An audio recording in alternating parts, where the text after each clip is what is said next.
Perodua Kancil 2026 kembali menarik perhatian peminat kereta kompak di Malaysia dengan reka bentuk moden, teknologi yang lebih pintar dan kecekapan bahan api yang lebih baik. Model ini diinspirasikan daripada generasi kancil lama yang sangat popular suatu ketika dahulu, tetapi kini hadir dengan sentuhan reka bentuk yang lebih segar dan futuristik. Walaupun saiznya kecil, Perodua Kancil 2026 direka untuk memberikan pengalaman pemanduan yang selesa di bandar serta mudah untuk diparkir di kawasan sempit.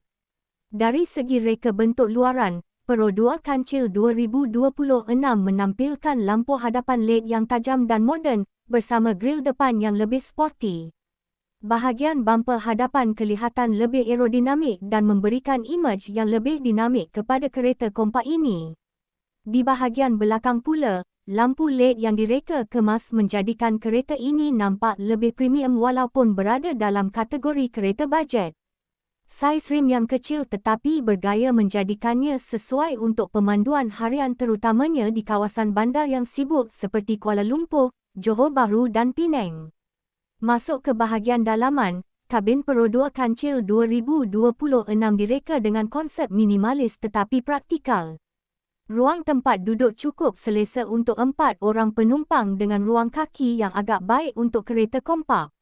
Dashboard dilengkapi dengan skrin infotainment moden yang menyokong sambungan Bluetooth, USB dan juga integrasi telefon pintar untuk memudahkan pengguna memainkan muzik atau menggunakan navigasi semasa memandu. Sistem penghawa dingin juga lebih efisien untuk memastikan keselesaan pemandu dan penumpang walaupun dalam cuaca panas di Malaysia. Dari sudut prestasi, Perodua Kancil 2026 dijangka menggunakan enjin kecil yang sangat menjimatkan bahan api, sesuai dengan keperluan pemandu bandar yang mahukan kos penggunaan yang rendah. Enjin ini mungkin datang dengan kapasiti sekitar 660 cm3 hingga 850 cm3 bersama pilihan transmisi automatik atau manual. Walaupun kuasanya tidak terlalu besar, ia cukup untuk pemanduan harian, perjalanan ke tempat kerja, atau kegunaan pelajar universiti. Sistem suspensi juga ditalak untuk memberikan perjalanan yang lebih stabil dan selesa walaupun melalui jalan bandar yang tidak rata.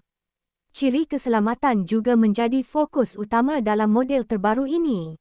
Perodua Kancil 2026 dijangka dilengkapi dengan sistem brake ABS, Electronic Brake Distribution, 2 beg udara serta sensor parkir belakang untuk membantu pemandu ketika memarkir kereta. Beberapa varian mungkin turut menawarkan kamera undur dan sistem bantuan pemandu asas untuk meningkatkan tahap keselamatan. Ini menjadikan kereta kecil ini bukan sahaja menjimatkan tetapi juga selamat untuk kegunaan harian keluarga kecil. Selain itu, penggunaan bahan yang lebih ringan dalam pembinaan badan kereta membantu meningkatkan kecekapan bahan api serta mengurangkan pelepasan karbon. Ini selaras dengan usaha industri otomotif untuk menghasilkan kenderaan yang lebih mesra alam. Dengan saiznya yang kompak, Perodua Kancil 2026 juga sangat sesuai untuk pemandu baru kerana mudah dikendalikan dan tidak memerlukan ruang parkir yang besar.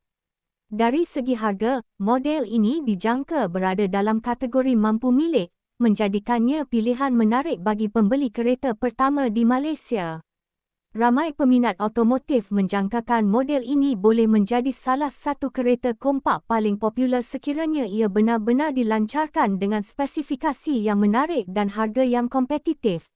Adakah Perodua Kancil 2026 mampu menjadi kereta kompak paling popular di Malaysia seperti generasi kancil dahulu? Jika anda